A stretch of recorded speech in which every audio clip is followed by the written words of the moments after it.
Good morning guys. So ari kita sa may Haro Plaza no. Makita niyo dira nga naga pang-utod sila sang mga kahoy kay nag-agi diri kagabi guys. Haro area and I think Mandurriao areas no. Ang Buhawi. So grabe kakusog siguro guys, even though few seconds lang ni siya naglabay. Pero devastation triple no. Epekto man ni gyapon sang international name nga bagyo nga dolphin no. Ang iko gibala guys, gakos ang grabe nga ulan sang nagligad nga adlaw as well sa mga hangin no. Ti ang init nga tugnaw nga hangin naga-combine siya para maka-generate sa sang Buhawi. Kaya mo na Isulega case no. So grabe din devastation. Ang iba yung video pagkita ko lang sa other parts ng video nga ni. And then ang diring area ang ato nga playground nga bag ulang ginoobra. Wala pa gani may inaugurate. Naglaguba na guys ang iyang fence no. So nagtalalabog guro pagagis ang Buhawi no. So kusog siya kuno kay daw galingaw nun daw nagapanihol nga daw tanan na lang mabatian mo kay even ang mga wires dito lapit sa may Haro Market nagkalautod kaga mga kahoy no.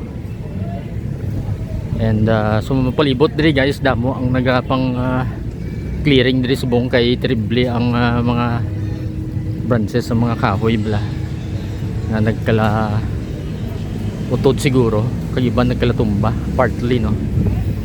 So dire lang kita sa safe distance kay wala lang taga palapit sa ilang obra kay siyempre grabe ang ilang mga panghawan dire. So damo-damo na guys ang mga kahoy, mga branches nagkalautod no. So sa diring area ang piyak to nga ginaobra gani nga daw wala ko kabalo kung daw another playground or ano pero guba man no. Zoom ta lang. So makita dira mga dahon no. So sige panghawan sang mga pang clearing dire. So damo mga kahoy nga ginpanghawan nila. So I think ang paglabay sang Buhawi do mga partly sang gabi bla guys mga 11 PM ko no sa diring area no. Kaga I think daw ang pati daw Haro area to Mandurriao area no. Even today no subong maaga makusog ang hangin. So ang tao diri may ara sila nga daw crane no agamay kag ina-try nila utod iban yung mga branches kay do delikado siguro.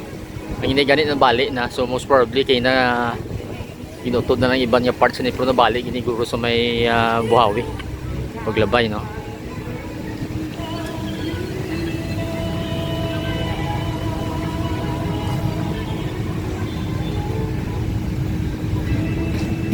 Zoom taliwat guys para makita nyo. So munang iya ginobra subong. So ginaitan siguro ang part nga madagdag bala. Then i-chainsaw ang sa dalom para hapos siya kuha ang branch nga gina-chainsaw nila. Kaya kung wala sing igot guys, delikado madagdag sa dayon. So maski subong kusog pangangin no. So ara pa ang ikog sang typhoon dolphin nga na no. Do wala man I think naglandfall sa aton diri.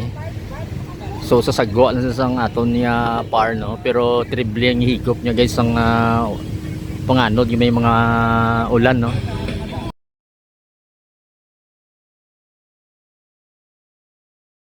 May music kita so try ta lang i-mute karon kung ano gid man.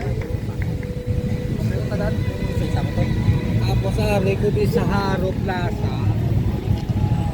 So inadvertently nag-open ang aton niya playground diri tungod kay nagkalaguba ang mga senior o nagkalatabog bla guys. So makita niyo sa subong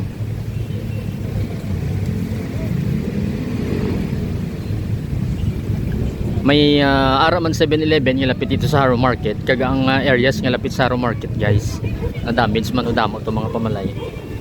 Try ko lang pakita sa inyo yung iba yung mga picture na nakuha natin.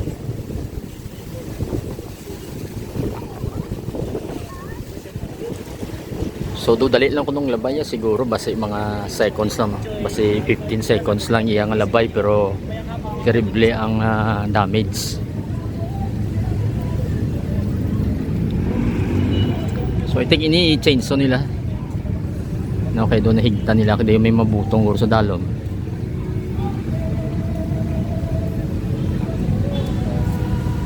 Do all over gid din no, mayo lang kay ang like ang iban niya areas diri wala man damage no. Usually mga kahoy kay siyempre try nga ibutungon sang buhawi.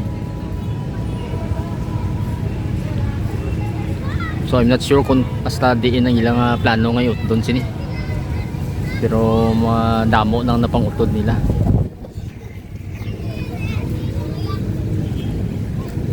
Ang diri naman sa aton niya daw mga war veterans tower to dibla guys. Sige man nila di panghawan. So makita niyo dira. Diri nga side.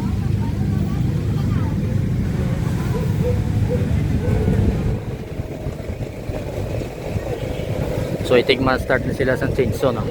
So tanaw naton. Mapaiga-iga na kita kayang hangin pakadto diri sa aton.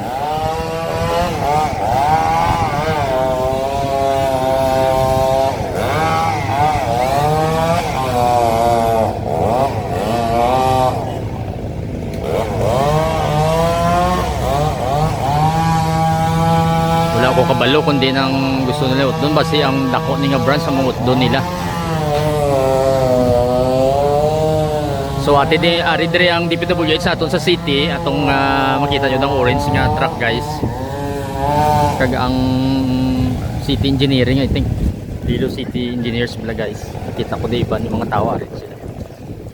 So nanggalin upad ang mga debris. Napalayo na kita kay pwede tadi mapuling.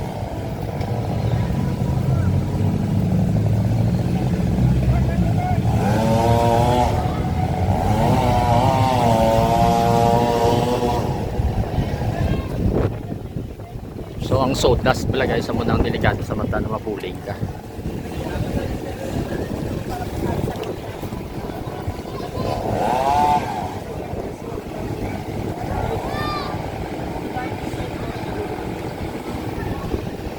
Try to maglibot liwat sa ginagiyan tano. Diri kita kay daw mas layo-layo.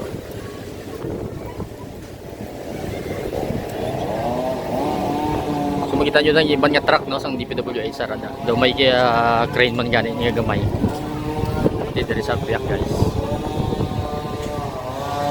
So diri kita parang ang tapya sa hangin layo sa aton.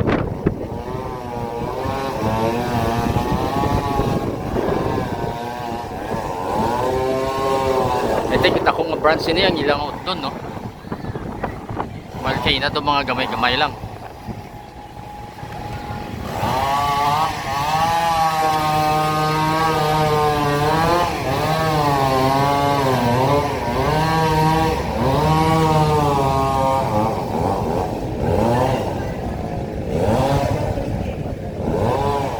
Ang aton na haro cathedral sige gani operate naga may misa gani subong. So, kita ko kayo namin naguluwa ang mga tao na. Feeling ko daw may pagka makeshift nga crane ini no kay daw ginamount na sa pick up. So, ang machine mismo ang kamot-kamot yan eh. Ginamount na sa likod sa pick up.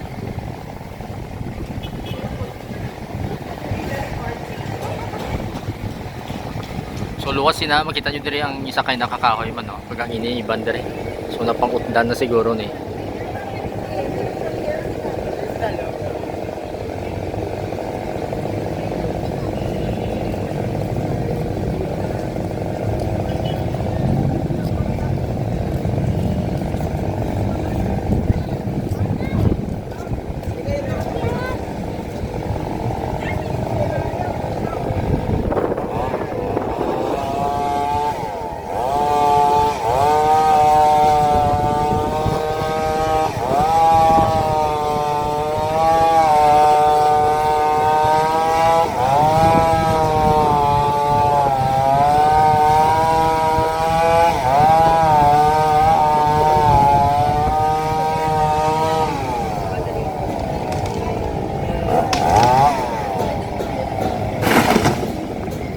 Guys, hinutod nilang to dako nga branch no. So okay na. So basig gabok na bala. So anyway, diri lang nga na yaton nga video for today, no. So halo lang sa tanan, ano, para nga safe kita sa bagyo. Till the next video guys. Thank you for watching.